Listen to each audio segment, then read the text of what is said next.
Dear friends, welcome to Inquest. ಈ ತರಗತಿಯಲ್ಲಿ ನಾವು 3ನೇ ಜೂನ್ 2022ರ ಪ್ರಚಲಿತ ಘಟನೆಗಳನ್ನ ಡಿಸ್ಕಸ್ ಮಾಡ್ತಾ ಇದ್ದೀವಿ. ಈ ಎಲ್ಲ ಪ್ರಚಲಿತ ಘಟನೆಗಳನ್ನ ಇಲ್ಲಿ ಕಾಣ್ತಾ ಇರತಕ್ಕಂತ ಎಲ್ಲ ದಿನಪತ್ರಿಕೆಗಳಿಂದ ಸೋರ್ಸ್ ಮಾಡಿರ್ತೇವೆ. At the end of the presentation we will have given inquest challenge quiz. ಇದರಲ್ಲಿ first and students who give the correct answers will be acknowledged in the next presentation. And articles ಮಧ್ಯದಲ್ಲೂ ಕೂಡ ಒಂದು ಪ್ರಶ್ನೆಯನ್ನ ಕೇಳಿರ್ತೀವಿ, ಅದಕ್ಕೂ ಉತ್ತರವನ್ನ ನೀವು comment section ಅಲ್ಲಿ ತಿಳಿಸಬಹುದಾಗಿರುತ್ತೆ. ಈ ಎಲ್ಲಾ ಚಟುವಟಿಕೆಗಳು ನಿಮ್ಮ ಎಲ್ಲ ಸ್ಪರ್ಧಾತ್ಮಕ ಪರೀಕ್ಷೆಗಳಿಗೆ ಉಪಯುಕ್ತವಾಗಿರ್ತವೆ. So before getting into today's articles, these are the key answers of InQuest challenge number 175, and we appreciate Chetan, Praveen, Nagraj, Ellu Pujari, Anjali, Praveen, Vijay, Girish, Lata, Matte, Sunil, and many others also have given correct answers. Thank you very much for your participation. With this, let's get into the first article. So ಇವತ್ತಿನ ಮೊದಲನೇ article ಅಲ್ಲಿ ಭಾರತ ದೇಶದಲ್ಲಿ ಇತ್ತೀಚೆಗೆ launch ಆಗಿರ್ತಕ್ಕಂತ ಒಂದು telescope ಅಥವಾ ದೂರದರ್ಶಕದ ಮೇಲೆ discuss ಮಾಡ್ತಾ ಇದ್ದೀವಿ.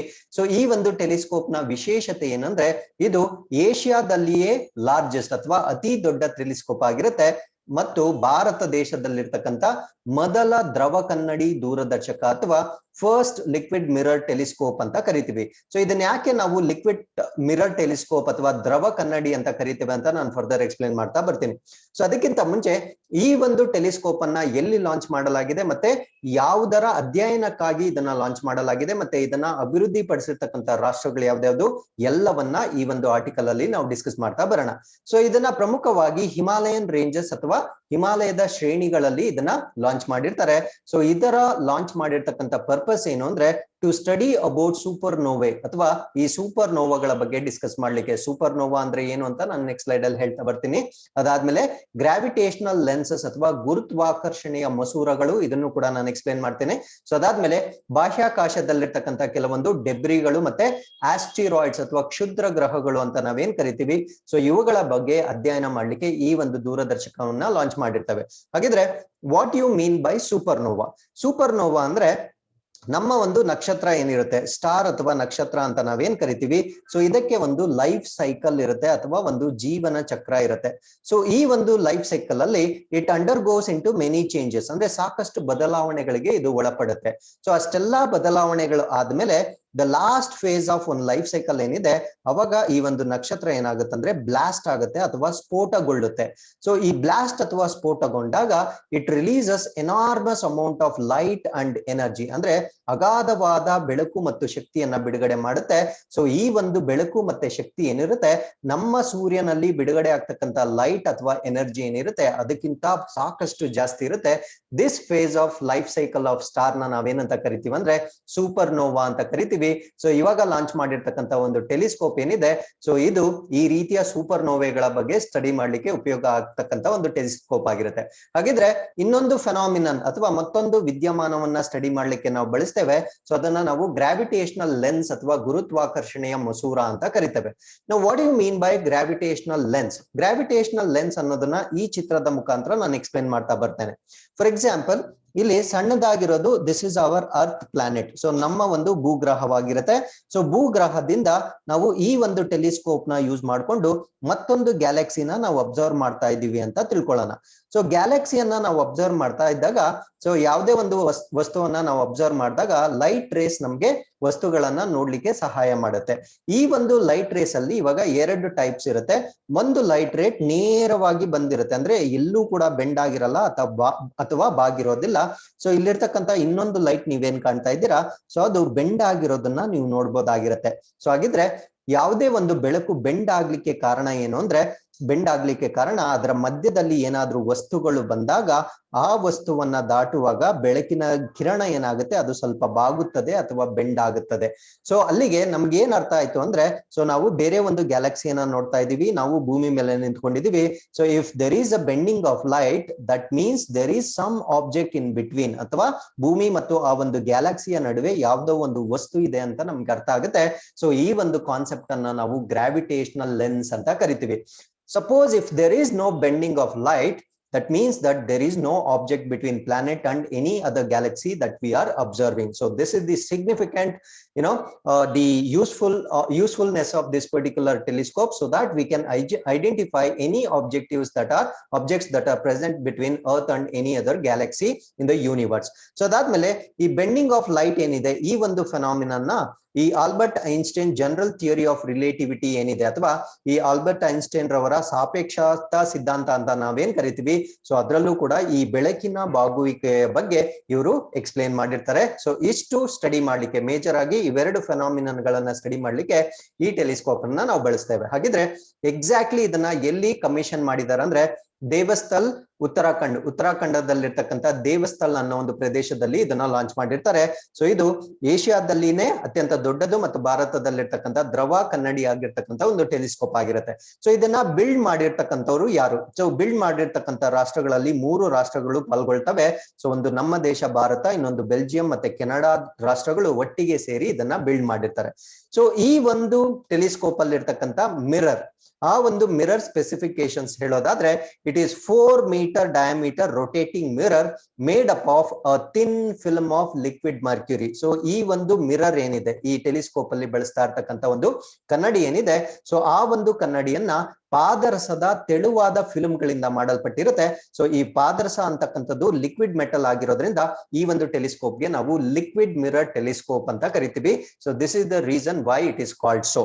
ಸೊ ಅದಾದ್ಮೇಲೆ ಈ ದೇವಸ್ಥಳ್ ಅಬ್ಸರ್ವೇಟರಿ ಕ್ಯಾಂಪಸ್ ನಲ್ಲಿ ಇದನ್ನ ಇನ್ಸ್ಟಾಲ್ ಮಾಡಿರ್ತಾರೆ. ಸೊ ದೇವಸ್ಥಳ್ ಅಂತ ನಾವು ಹೇಳಿದ್ದೇವೆ. ಸೊ ದೇವಸ್ಥಳದಲ್ಲಿ ಎಲ್ಲಿ ಎಕ್ಸಾಕ್ಟ್ಲಿ ಅಂತ ಕೇಳಿದ್ರೆ ದೇವಸ್ಥಳ್ ಅಬ್ಸರ್ವೇಟರಿ ಕ್ಯಾಂಪಸ್ ಅಂತ ಕರಿತೀವಿ. ಸೊ ಇದು Aryabhata research institute of observatory sciences ನ ಒಂದು ಕ್ಯಾಂಪಸ್ ಆಗಿರುತ್ತೆ. ಸೊ ಈ ಒಂದು Aryabhata research institute of observational sciences ಏನಿದೆ, ಇದೊಂದು ಆಟೋನಾಮಸ್ ಇನ್ಸ್ಟಿಟ್ಯೂಟ್ ಅಥವಾ ಸ್ವಾಯತ್ತ ಸಂಸ್ಥೆ ಆಗಿರುತ್ತೆ. ಇದು ನಮ್ಮ ಭಾರತ ದೇಶದ department of science and technology ಅಡಿಯಲ್ಲಿ ಬರ್ತಕ್ಕಂಥ ಒಂದು ಸಂಸ್ಥೆ ಆಗಿರುತ್ತೆ. ಸೊ ಈ ಒಂದು ಪ್ರದೇಶದಲ್ಲಿ ಈ ಟೆಲಿಸ್ಕೋಪ್ ಅನ್ನ ಈಗ ಕಮಿಷನ್ ಮಾಡಿರ್ತಾರೆ.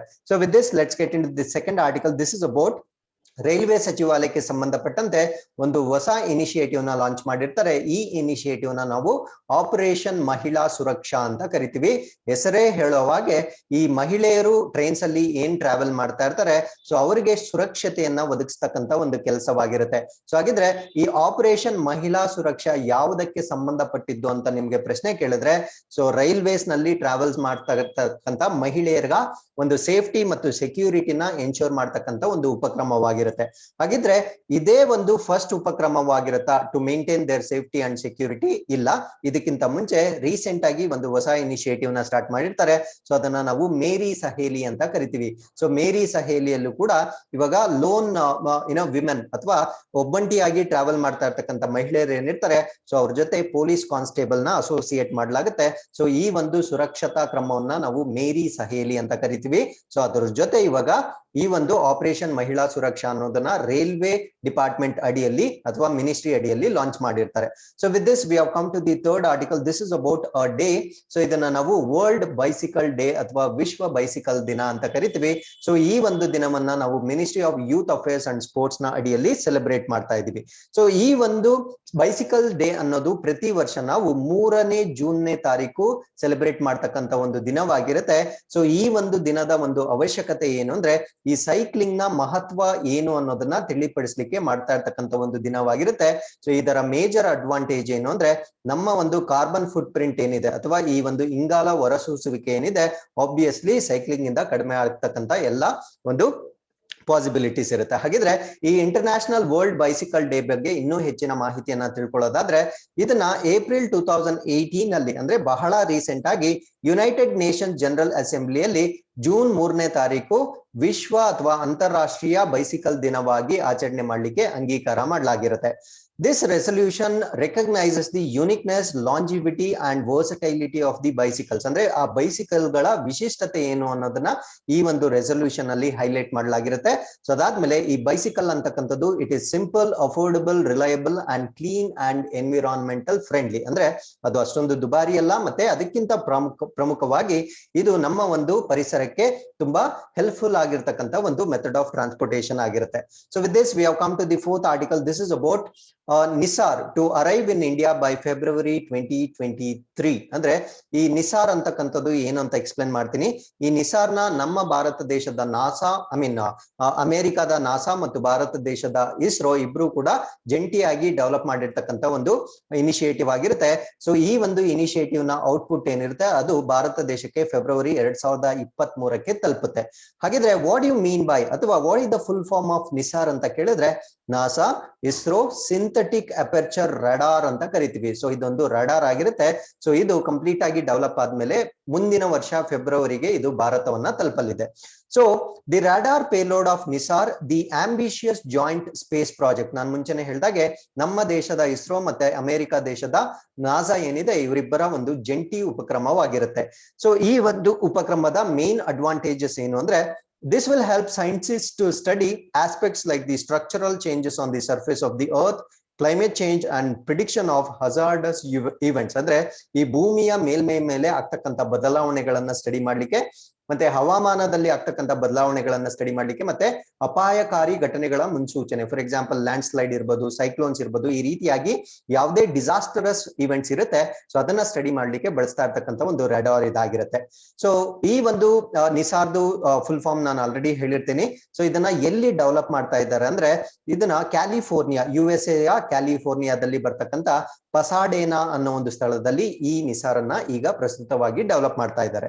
ಸೊ ಇದರಲ್ಲಿ ಸೆನ್ಸಾರ್ಸ್ ಕೂಡ ಇರುತ್ತೆ. ಈ ಒಂದು sensors will help in monitoring of the melting of ice sheets in the polar regions. Very very important. So ಇತ್ತೀಚೆಗೆ ಇವಾಗ ಈ ಕ್ಲೈಮೇಟ್ ಚೇಂಜ್ ಇಂದ ಏನಾಗ್ತಾ ಇದೆ ಅಂದ್ರೆ ಹಿಮ ಕರಗ್ತಾ ಇದೆ ಅಂತ ನಾವೆಲ್ಲರೂ ಹೇಳ್ತಾ ಇದ್ದೀವಿ.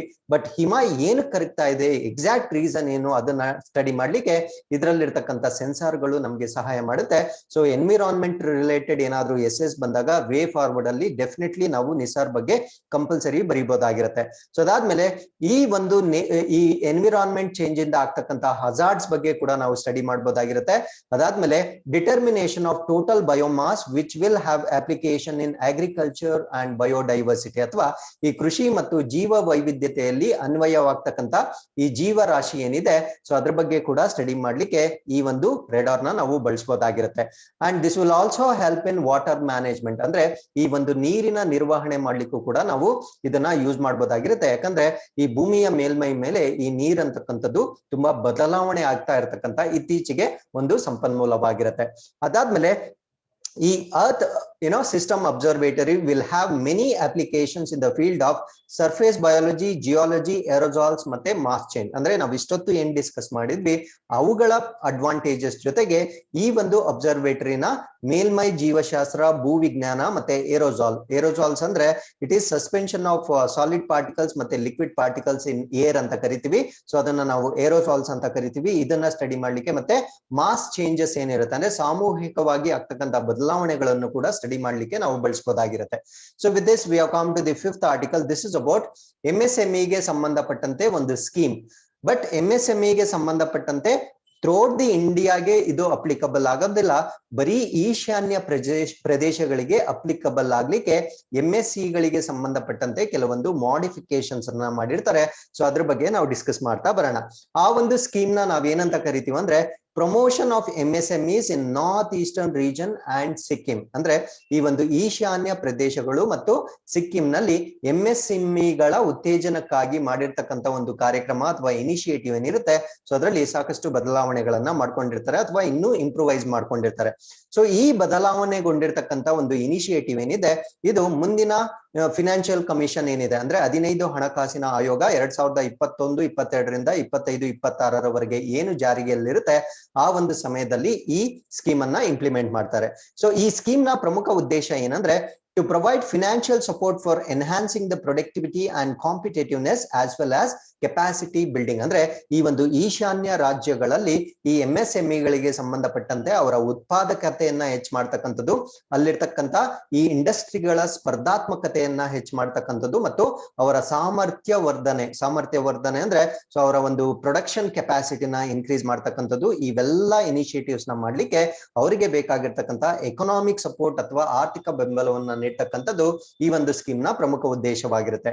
ಸೊ ಈ ಒಂದು ಸ್ಕೀಮ್ ನಲ್ಲಿ ಇರತಕ್ಕಂತ ಪ್ರಮುಖ ಅಂಶಗಳನ್ನ ನೋಡೋದಾದ್ರೆ, setting up of new and modernisation of existing mini technology centres ಅಥವಾ ಈ ಮಿನಿ ತಂತ್ರಜ್ಞಾನ ಕೇಂದ್ರಗಳು ಅಂತ ಕರಿತೀವಿ. ಸೊ ಇವುಗಳನ್ನ ಹೊಸದಾಗಿ ಸ್ಥಾಪನೆ ಮಾಡ್ತಕ್ಕಂಥದ್ದು ಅಥವಾ ಆಲ್ರೆಡಿ ಅಸ್ತಿತ್ವದಲ್ಲಿದ್ರೆ ಅದನ್ನ ಮಾಡರ್ನೈಸೇಷನ್ ಮಾಡ್ತಕ್ಕಂಥದ್ದು. ಕಾರಣ ಏನಂದ್ರೆ, ಈ ನಾರ್ತ್ ಈಸ್ಟರ್ನ್ ಪ್ರದೇಶದಲ್ಲಿ ಬೆಳೀತಕ್ಕಂಥ ಫ್ರೂಟ್ಸ್ ಆಗಿರ್ಬೋದು, spices, agricultural, forestry, sericulture, bamboo ಇವುಗಳಿಗೆಲ್ಲ ಕಾಮನ್ ಸೆಂಟರ್ಸ್ ಅಂತ ಕರಿತೀವಿ. ಅಂದ್ರೆ ಒಂದೇ ಸ್ಥಳದಲ್ಲಿ ಇವುಗಳ ಪ್ರೋಸೆಸಿಂಗ್ ಮಾಡ್ಲಿಕ್ಕೆ ಬೇಕಾಗಿರ್ತಕ್ಕಂಥ ಒಂದು ಇನ್ಫ್ರಾಸ್ಟ್ರಕ್ಚರ್ ನ ಡೆವಲಪ್ ಮಾಡ್ತಕ್ಕಂಥದ್ದು ಈ ಸ್ಕೀಮ್ ನ ಉದ್ದೇಶವಾಗಿರುತ್ತೆ. ಅದಾದ್ಮೇಲೆ development of new and existing industrial estate. So ಹೊಸದಾಗಿ ಮತ್ತೆ ಅಸ್ತಿತ್ವದಲ್ಲಿರ್ತಕ್ಕಂಥ ಕೈಗಾರಿಕಾ ಎಸ್ಟೇಟ್ ಗಳನ್ನ ಅಭಿವೃದ್ಧಿ ಮಾಡ್ತಕ್ಕಂಥದ್ದು. Along with development of tourism, ಪ್ರವಾಸೋದ್ಯಮವನ್ನ ಹೆಚ್ಚು ಮಾಡ್ತಕ್ಕಂಥದ್ದು. ಯಾಕಂದ್ರೆ ಸೊ ಇತ್ತೀಚೆಗಿನ ಕೆಲವೊಂದು ಸ್ಟ್ಯಾಟಿಸ್ಟಿಕ್ಸ್ ನ ಪ್ರಕಾರ ಭಾರತ ದೇಶದಲ್ಲಿ 15% ಆಫ್ ಎಂಪ್ಲಾಯ್ಮೆಂಟ್ ಏನಿದೆ ಇದು ಟೂರಿಸಂ ಸೆಕ್ಟರ್ ಇಂದ ಬರೋದ್ರಿಂದ ಈ ಟೂರಿಸಂ ಅಂತಕ್ಕಂಥದ್ದು ಬಹಳ ಇಂಪಾರ್ಟೆಂಟ್ ಆಗುತ್ತೆ in terms of employment generation and also increasing economy of the country. So ಅದರಿಂದ ಈ 3 ಪ್ರಮುಖ ಆಬ್ಜೆಕ್ಟಿವ್ಸ್ ನ ಮುಖಾಂತರ ಈ ಸ್ಕೀಮ್ ಅನ್ನ ಇಂಪ್ಲಿಮೆಂಟ್ ಮಾಡಲಾಗ್ತಾ ಇದೆ. So with this we have come to the 6th article. This is about the state of Karnataka.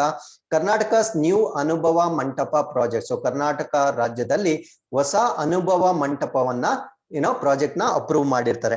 ಏನಿದು ಅನುಭವ ಮಂಟಪ? ಹೆಸರಲ್ಲೇ ಇದೆ ನೋಡಿ. ಅನುಭವ ಅಂದ್ರೆ ಇಂಟೆಲೆಕ್ಟ್ಸ್ ಅಂತ ಕರಿತೀವಿ. ಅಂದ್ರೆ ಯಾರ ಒಂದು ಇಂಟೆಲೆಕ್ಟ್ಸ್ ಅಥವಾ ಅವರ ಬುದ್ಧಿ ಬಹಳ ಚೆನ್ನಾಗಿರುತ್ತೋ ಆ ಥಿಂಕರ್ಸ್ ಅಂತ ನಾವೇನ್ ಕರಿತೀವೋ. ಸೊ ಹಿಂದಿನ ಕಾಲದಲ್ಲಿ ಅವರೆಲ್ಲ ಒಟ್ಟಿಗೆ ಸೇರಿ ಸಮಾಜದಲ್ಲಿರ್ತಕ್ಕಂಥ ಒಂದು ಅನಿಷ್ಟ ಪದ್ಧತಿಗಳಾಗ್ಲಿ ಅಥವಾ ಸಮಸ್ಯೆಗಳಾಗ್ಲಿ ಸೊ ಅದನ್ನ ಪರಿಹರಿಸುವುದು ಹೇಗೆ ಅನ್ನೋದನ್ನ ಒಂದು ಸ್ಥಳದಲ್ಲಿ ಕೂತು ಚರ್ಚೆ ಮಾಡ್ತಾ ಇದ್ರು. ಆ ಸ್ಥಳಗಳನ್ನ ನಾವು ಅನುಭವ ಮಂಟಪಗಳು ಅಂತ ಕರಿತಾ ಇದ್ವಿ. ಸೊ ಇದೇ ರೀತಿಯ ಕಾನ್ಸೆಪ್ಟ್ ಅನ್ನ ಕರ್ನಾಟಕ ರಾಜ್ಯ ಮತ್ತೆ ಇಂಟ್ರೊಡ್ಯೂಸ್ ಮಾಡ್ತಾ ಇದೆ. ಎಲ್ಲಿ ಮಾಡ್ತಾ ಇದೆ ಅಂತ ಡಿಸ್ಕಸ್ ಮಾಡ್ತಾ ಬರೋಣ. So the new Anubhava Mantapa project at Basava Kalyan in Bidar district. So Bidar district ನ ಬಸವ ಕಲ್ಯಾಣದಲ್ಲಿ ಈ ರೀತಿಯ ಅನುಭವ ಮಂಟಪವನ್ನ ಸ್ಥಾಪನೆ ಮಾಡ್ಲಿಕ್ಕೆ government of Karnataka has given approval. So ಇದರ ಒಂದು ಕಾಸ್ಟ್ 612 crores ನಲ್ಲಿ ಇದರ ಒಂದು ನಿರ್ಮಾಣ ಆಗ್ತಾ ಇದೆ. You can imagine how big the building would be ಅಂತ ನೀವು ಇಲ್ಲಿ ಅರ್ಥ ಮಾಡ್ಕೊಳ್ಬಹುದಾಗಿರುತ್ತೆ. ಸೊ ಈ ಒಂದು ಇನಿಷಿಯೇಟಿವ್ ಮಾಡಿರ್ತಕ್ಕಂಥ ಉದ್ದೇಶ ಏನು ಅಂದ್ರೆ, it is to envisage a magnificent structure to showcase 12th century. ಯಾಕಂದ್ರೆ 12ನೇ ಶತಮಾನದಲ್ಲಿ ಈ ರೀತಿಯ ಅನುಭವ ಮಂಟಪಗಳು ಇದ್ವು. ಸೊ ಅದನ್ನ ಇವಾಗ ರೀಕ್ರಿಯೇಟ್ ಮಾಡ್ಲಿಕ್ಕೆ ಈ ರೀತಿಯ ಪ್ರಾಜೆಕ್ಟ್ ಅನ್ನ ಇಂಪ್ಲಿಮೆಂಟ್ ಮಾಡಿರ್ತಾರೆ. ಸೊ ಹಾಗಿದ್ರೆ ವಾಟ್ ಈಸ್ ಅನುಭವ ಮಂಟಪ ಅಂತ ಕೇಳಿದ್ರೆ, which is claim to be the first parliament of the world established in Basava Kalyana. ಅಂದ್ರೆ ಹಿಂದಿನ ಕಾಲದಲ್ಲಿ ಈ ರೀತಿಯ ಅನುಭವ ಮಂಟಪಗಳನ್ನ ನಾವು ಪಾರ್ಲಿಮೆಂಟ್ ಅಥವಾ ಸಂಸತ್ತು ಅಂತ ಕರಿತಾ ಇದ್ರು. ಸೊ ಇವುಗಳನ್ನ ವಿಶ್ವದ ಮೊದಲ ಸಂಸತ್ತುಗಳು ಅಂತ ಕರೀತಾರೆ. You can imagine how we are the first to introduce this kind of parliamentary system informal way. ಅಂದ್ರೆ ಅನೌಪಚಾರಿಕವಾಗಿ ಈ ರೀತಿಯ ಒಂದು ವೇದಿಕೆಗಳನ್ನ ನಾವು ನಿರ್ಮಾಣ ಮಾಡಿರ್ತಕ್ಕಂಥ ಮೊದಲ ರಾಷ್ಟ್ರವಾಗಿರುತ್ತೆ. ಸೊ ಈ ಒಂದು ಪ್ರದೇಶಗಳಲ್ಲಿ ಶರಣಾಸ್ ಅಂತ ಕರಿತೀವಿ, ಶರಣರು ಅಂತ ಕರಿತೀವಿ. ಅವರು ಪೊಯೆಟ್ಸ್ ಆಗಿರ್ಬೋದು, ಸೋಶಿಯೋ ಸ್ಪಿರಿಚುವಲ್ ರಿಫಾರ್ಮರ್ಸ್ ಅಥವಾ ಸಾಮಾಜಿಕ ಆಧ್ಯಾತ್ಮಿಕ ಸುಧಾರಕರು ಏನಿರ್ತಾರೆ. ಸೊ ಅವರೆಲ್ಲ ಒಟ್ಟಿಗೆ ಸೇರಿ ಸಮಾಜದಲ್ಲಿರ್ತಕ್ಕಂಥ ಸಮಸ್ಯೆಗಳ ಬಗ್ಗೆ ಡಿಸ್ಕಸ್ ಮಾಡ್ತಕ್ಕಂಥ ಒಂದು ವೇದಿಕೆ ಆಗಿರುತ್ತೆ. ಸೊ ಈ ರೀತಿಯ ಅನುಭವ ಮಂಟಪವನ್ನ ಕ್ರಿಯೇಟ್ ಮಾಡ್ಲಿಕ್ಕೆ ಒಂದು ಕಮಿಟಿಯನ್ನು ಕೂಡ ಸ್ಥಾಪನೆ ಮಾಡಿರ್ತಾರೆ. ಸೊ ಯಾರ ಅಧ್ಯಕ್ಷತೆಯಲ್ಲಿ ಅಂತ ಕೇಳಿದ್ರೆ, ಗೋರು ಚನ್ನಬಸಪ್ಪ ಸಮಿತಿ ಅಂತ ಕರಿತೀವಿ. ಇವರ ಅಧ್ಯಕ್ಷತೆಯಲ್ಲಿ ಸೆಪ್ಟೆಂಬರ್ 2017ರಲ್ಲಿ ಇವರ ಒಂದು ಸಮಿತಿಗೆ ಕೊಟ್ಟಿರ್ತಕ್ಕಂಥ ಒಂದು ರೆಸ್ಪಾನ್ಸಿಬಿಲಿಟಿಯ ವರದಿಯನ್ನ ಅವರು ಸಲ್ಲಿಸಿರ್ತಾರೆ. ಆ ಒಂದು ವರದಿಯ ಮೇರೆಗೆ ಇವಾಗ ಬಸವ ಕಲ್ಯಾಣದಲ್ಲಿ ಅನುಭವ ಮಂಟಪವನ್ನ ಕಟ್ಟಲಿಕ್ಕೆ ಅಪ್ರೂವಲ್ ಆಗಿರುತ್ತೆ. So as per the project prepared by Goru Channabasappa committee, project is 6-floor magnificent building to be built in circular shape adopting the Kalyani Chalukya style of architecture. So ಇದರಲ್ಲಿ ಈ ಲಾಸ್ಟ್ ಲೈನ್ ನಿಮ್ಗೆ ಬಹಳ ಇಂಪಾರ್ಟೆಂಟ್ ಆಗುತ್ತೆ. So ಇದನ್ನ ಯಾವ ವಾಸ್ತುಶಿಲ್ಪದ ಶೈಲಿಯಲ್ಲಿ ಕಟ್ತಾ ಇದ್ದಾರೆ ಅಂತ ಪ್ರಶ್ನೆ ಕೇಳಿದ್ರೆ, ಕಲ್ಯಾಣ ಚಾಲುಕ್ಯ ಶೈಲಿಯ ವಾಸ್ತುಶಿಲ್ಪದಲ್ಲಿ ಈ ಒಂದು ಅನುಭವ ಮಂಟಪವನ್ನ ಕಟ್ತಾ ಇದ್ದಾರೆ. ಸೊ ಇದರ ಉದ್ದಗಲ ಎಷ್ಟು ಇರಲಿದೆ ಅಂತ ಹೇಳಿದ್ರೆ 182 feet ಹೈ ಸ್ಟ್ರಕ್ಚರ್. ಅಂದ್ರೆ ಇದರ ಎತ್ತರ ಬಂದು 182 ಅಡಿಗಳಿರುತ್ತೆ. ಅದಾದ್ಮೇಲೆ ಇದರ ಸರ್ಕಂಫರೆನ್ಸ್ ಅಥವಾ ಸುತ್ತಳತೆ ಅಂತ ನಾವೇನ್ ಕರಿತೀವಿ 1884 ಅಡಿಗಳಷ್ಟು ಇದರ ಸುತ್ತಳತೆ ಇರುತ್ತೆ. ಸೊ ಇದರಲ್ಲಿ ಕಂಬಗಳು 770 ಪಿಲ್ಲರ್ಸ್ ಅಥವಾ ಕಂಬಗಳನ್ನ ಬೆಳೆಸ್ಕೊಂಡು ಇದನ್ನ ನಿರ್ಮಾಣ ಮಾಡ್ತಾ ಇದ್ದಾರೆ. So with this, we have come to the 7th article. This is about ಶ್ರೇಷ್ಠ ಅನ್ನೋ ಒಂದು ಸ್ಕೀಮ್ ನ ಬಗ್ಗೆ ಡಿಸ್ಕಸ್ ಮಾಡ್ತಾ ಬರೋಣ. ಈ ಒಂದು ಶ್ರೇಷ್ಠ ಅಂತಕ್ಕಂಥ ಸ್ಕೀಮ್ ಮೊಟ್ಟ ಮೊದಲ ಬಾರಿಗೆ ಯಾವ ಮಿನಿಸ್ಟ್ರಿ ಕೆಳಗಡೆ ಬರುತ್ತೆ ಅಂತ ಪ್ರಶ್ನೆ ಕೇಳಿದ್ರೆ ministry of social justice and empowerment, ಸಾಮಾಜಿಕ ನ್ಯಾಯ ಮತ್ತು ಸಬಲೀಕರಣ ಸಚಿವಾಲಯದ ಅಡಿಯಲ್ಲಿ ಬರ್ತಕ್ಕಂಥ ಒಂದು ಸ್ಕೀಮ್ ಆಗಿರುತ್ತೆ. ಸೊ ಇದರ ಫುಲ್ ಫಾರ್ಮ್ ಏನು ಅಂದ್ರೆ scheme for residential education for students in targeted areas. ಅಂದ್ರೆ ಒಂದು ನಿರ್ದಿಷ್ಟ ಪ್ರದೇಶಗಳಲ್ಲಿ ಈ ಸ್ಕೆಡ್ಯೂಲ್ ಕಾಸ್ಟ್ ಗೆ ಸಂಬಂಧಪಟ್ಟಂತೆ ಅವರಿಗೆ ಒಂದು ರೆಸಿಡೆನ್ಷಿಯಲ್ ಎಜುಕೇಶನ್ ಅಥವಾ ವಸತಿ ಶಿಕ್ಷಣ ಅಂತ ನಾವೇನ್ ಕರಿತೀವಿ, ಸೊ ಇದನ್ನ ಪ್ರೊವೈಡ್ ಮಾಡ್ತಕ್ಕಂಥ ಒಂದು ಸ್ಕೀಮ್ ಅನ್ನ ನಾವು ಶ್ರೇಷ್ಠ ಅಂತ ಕರಿತೀವಿ. ಸೊ ಇದರ ಆಬ್ಜೆಕ್ಟಿವ್ ಏನು ಅಂದ್ರೆ to provide quality education and opportunities for even the poorest schedule caste student as per the constitutional mandate. ಅಂದ್ರೆ ನಮ್ಮ ಒಂದು ಸಂವಿಧಾನದ ಆದೇಶದ ಪ್ರಕಾರ ಬಡ ಪರಿಶಿಷ್ಟ ಜಾತಿಯ ವಿದ್ಯಾರ್ಥಿಗಳಿಗೂ ಕೂಡ ಗುಣಮಟ್ಟದ ಶಿಕ್ಷಣವನ್ನ ಕೊಡ್ಲಿಕ್ಕೆ ಈ ಒಂದು ಸ್ಕೀಮ್ ಅನ್ನ ಇಂಪ್ಲಿಮೆಂಟ್ ಮಾಡಿರ್ತಾರೆ. ಈ ಒಂದು ಫುಲ್ ಫಾರ್ಮ್ ನ ನೋಡಿದ್ರೆ ನಿಮ್ಗೆ ಗೊತ್ತಾಗುತ್ತೆ, ರೆಸಿಡೆನ್ಷಿಯಲ್ ಎಜುಕೇಶನ್ ಅಂತ ಈ ಫುಲ್ ಫಾರ್ಮ್ ಅಲ್ಲೇ ಬಂದಿರುತ್ತೆ. ಸೊ ವಸತಿ ಶಿಕ್ಷಣವನ್ನ ಸ್ಕೆಡ್ಯೂಲ್ ಕಾಸ್ಟ್ ವಿದ್ಯಾರ್ಥಿಗಳಿಗೆ ಕೊಡ್ತಕ್ಕಂಥ ಒಂದು ಸ್ಕೀಮ್ ಆಗಿರುತ್ತೆ. ಸೊ ಇದರಲ್ಲಿ as I told you before, high quality residential education ನ ಕೊಡ್ಲಾಗುತ್ತೆ. ಅಂದ್ರೆ ಈ ಸ್ಕೆಡ್ಯೂಲ್ ಕಾಸ್ಟ್ ಅಲ್ಲಿ ಅದರಲ್ಲೂ ಬಡವರಾಗಿರ್ತಕ್ಕಂಥವ್ರು ಅದನ್ನ ಹೇಗೆ ಡಿಸೈಡ್ ಮಾಡ್ತಾರೆ ಅಂದ್ರೆ ಅವರ ಪರ್ ಆನಮ್ ಅಂದ್ರೆ ವಾರ್ಷಿಕ ಆದಾಯ ಅಂತಕ್ಕಂಥದ್ದು 2.5 ಲಕ್ಷಗಳಿಗಿಂತ ಕಡಿಮೆ ಆಗಿರ್ತಕ್ಕಂಥ ಸ್ಕೆಡ್ಯೂಲ್ ಕಾಸ್ಟ್. ಅಂದ್ರೆ ಎಲ್ಲಾ ಪರಿಶಿಷ್ಟ ಜಾತಿಯವ್ರನ್ನ ಇಲ್ಲಿ ಕನ್ಸಿಡರ್ ಮಾಡೋದಿಲ್ಲ. 2.5 ಲಕ್ಷ ಪರ್ ಆನಮ್ ಆ ಒಂದು ವಾರ್ಷಿಕ ಆದಾಯ ಇರ್ತಕ್ಕಂಥ ಪೋಷಕರ ಮಕ್ಕಳನ್ನ ಮಾತ್ರ ಇಲ್ಲಿ ಸೆಲೆಕ್ಟ್ ಮಾಡ್ಕೊಳ್ಳಾಗುತ್ತೆ. ಸೊ ಅದಾದ್ಮೇಲೆ ಫ್ರೀ ಆಫ್ ಕಾಸ್ಟ್ ಇವರಿಗೆ 9ನೇ ತರಗತಿಯಿಂದ 12ನೇ ತರಗತಿಯವರೆಗೆ ಉಚಿತವಾಗಿ ವಸತಿಯುತ ಶಿಕ್ಷಣವನ್ನ ಕೊಡಲಾಗುತ್ತೆ. ಈ ಒಂದು ಸ್ಕೀಮ್ ಅನ್ನ ನಾವು ಶ್ರೇಷ್ಠ ಅಂತ ಕರಿತೀವಿ. So each year specified number of meritorious SC students, approximately ಒಂದು ವರ್ಷಕ್ಕೆ 3,000 ಜನ SC ವಿದ್ಯಾರ್ಥಿಗಳಿಗೆ ಈ ಒಂದು ಸ್ಕೀಮ್ ನ ಆಧಾರದಡಿಯಲ್ಲಿ ಥ್ರೂಔಟ್ ಇಂಡಿಯಾ ಅಂದ್ರೆ ಯಾವುದೇ ಸ್ಟೇಟ್ ಆಗಿರ್ಬೋದು, UT ಆಗಿರ್ಬೋದು, ಒಂದು ಎಂಟ್ರೆನ್ಸ್ ಎಕ್ಸಾಮ್ ನ ಕಂಡಕ್ಟ್ ಮಾಡ್ತಾರೆ. ಇದನ್ನ ನಾವು ನ್ಯಾಷನಲ್ ಎಂಟ್ರೆನ್ಸ್ ಟೆಸ್ಟ್ ಅಂತ ಕರಿತೀವಿ. ಸೊ ಈ ಟೆಸ್ಟ್ ನ ಕಂಡಕ್ಟ್ ಮಾಡ್ತಕ್ಕಂಥವ್ರು ನ್ಯಾಷನಲ್ ಟೆಸ್ಟಿಂಗ್ ಏಜೆನ್ಸಿ ಅಂತ ಕರಿತೀವಿ. ಸೊ ರಾಷ್ಟ್ರೀಯ ಪ್ರವೇಶ ಪರೀಕ್ಷೆಯಿಂದ ಇವರನ್ನ ಆಯ್ಕೆ ಮಾಡಿ 3,000 ವಿದ್ಯಾರ್ಥಿಗಳಿಗೆ ವಸತಿಯುತ ಶಿಕ್ಷಣವನ್ನ ಕೊಡ್ತಕ್ಕಂಥ ಶ್ರೇಷ್ಠವಾದ ಒಂದು ಸ್ಕೀಮ್ ಇದಾಗಿರುತ್ತೆ. ಸೊ ಈ ವಿದ್ಯಾರ್ಥಿಗಳು ಆಯ್ಕೆಗೊಂಡಿರ್ತಕ್ಕಂಥ ವಿದ್ಯಾರ್ಥಿಗಳನ್ನ ದೇ ಆರ್ ಗೋಯಿಂಗ್ ಟು ಎಲ್ಲಿಗೆ ಕಳಿಸ್ತಾರೆ ಅಂದ್ರೆ best private residential schools affiliated by CBSE. So CBSE ಇಂದ ಸಂಯೋಜಿತಗೊಂಡಿರ್ತಕ್ಕಂಥ ಅತ್ಯುತ್ತಮ ಖಾಸಗಿ ವಸತಿ ಶಾಲೆಗಳಿಗೆ ಈ 3,000 ವಿದ್ಯಾರ್ಥಿಗಳನ್ನ ಶಿಕ್ಷಣಕ್ಕಾಗಿ ಅವ್ರಿಗೆ ಅಲ್ಲಿ ಕಳಿಸಲಾಗುತ್ತೆ. So with this we have come to the 8th article. This is about India ಮತ್ತೆ ಸೆನೆಗಲ್, 2 ರಾಷ್ಟ್ರಗಳ ನಡುವೆ ಆಗಿರ್ತಕ್ಕಂಥ ಒಂದು ಒಪ್ಪಂದ. ಸೊ ಈ ಒಂದು ಒಪ್ಪಂದದ ಬಗ್ಗೆ ಡಿಸ್ಕಸ್ ಮಾಡ್ತಾ ಬರೋಣ. ಕಾರಣ ಏನು ಅಂದ್ರೆ ಇಂಡಿಯಾ ಮತ್ತೆ ಸೆನೆಗಲ್ ನಡುವೆ ಆಗಿರ್ತಕ್ಕಂಥ ಮೊಟ್ಟ ಮೊದಲ ಒಪ್ಪಂದ ಇದಾಗಿರುತ್ತೆ. ಯಾಕಂದ್ರೆ ಇದಕ್ಕಿಂತ ಮುಂಚೆ ಯಾರು ಇಂಡಿಯಾದಿಂದ ಸೆನೆಗಲ್ಗೆ ವಿಸಿಟ್ ಮಾಡಿರ್ತಕ್ಕಂಥ ಎಕ್ಸಾಂಪಲ್ಸ್ ಇರೋದಿಲ್ಲ. ಸೊ ಭಾರತದ ವೈಸ್ ಪ್ರೆಸಿಡೆಂಟ್ ಸೆನೆಗಲ್ಗೆ ವಿಸಿಟ್ ಮಾಡಿ ಅಲ್ಲಿ ಕೆಲವೊಂದು ಒಪ್ಪಂದಗಳನ್ನ ಮಾಡ್ಕೊಂಡು ಬಂದಿರ್ತಾರೆ. ಸೊ ಈ ಒಂದು ವಿಸಿಟ್ ನ ಒಂದು ವಿಶೇಷತೆ ಏನಂದ್ರೆ this is the first ever high level Indian visit to Senegal. So ಸೆನೆಗಲ್ಗೆ ಆಗಿರ್ತಕ್ಕಂಥ ಭಾರತದ ಮೊದಲ ಉನ್ನತ ಮಟ್ಟದ ಭೇಟಿಯಾಗಿರುತ್ತೆ. Both the countries are celebrating 60 years of their diplomatic relation. So 2 ರಾಷ್ಟ್ರಗಳು 60 ವರ್ಷಗಳ ನಮ್ಮ ಒಂದು ರಾಜತಾಂತ್ರಿಕ ಒಂದು ಸಂಬಂಧ ಏನಿದೆ, ಸೊ ಇದನ್ನ ಆಚರಣೆ ಮಾಡ್ತಾ ಇರ್ತಕ್ಕಂಥ ಸಮಯದಲ್ಲಿ ಭಾರತ ರಾಷ್ಟ್ರದ ವೈಸ್ ಪ್ರೆಸಿಡೆಂಟ್ ಅಥವಾ ಉಪರಾಷ್ಟ್ರಗಳಾಗಿರ್ತಕ್ಕಂಥ ವೆಂಕಯ್ಯ ನಾಯ್ಡು ಅವರು ಸೆನೆಗಲ್ಗೆ ವಿಸಿಟ್ ಮಾಡಿರ್ತಾರೆ. ಸೊ ವಿಸಿಟ್ ಮಾಡಿದಾಗ ಇಲ್ಲಿ ಪ್ರಮುಖವಾಗಿ 3 ಒಪ್ಪಂದಗಳಿಗೆ ಸಹಿ ಹಾಕಿರ್ತಾರೆ.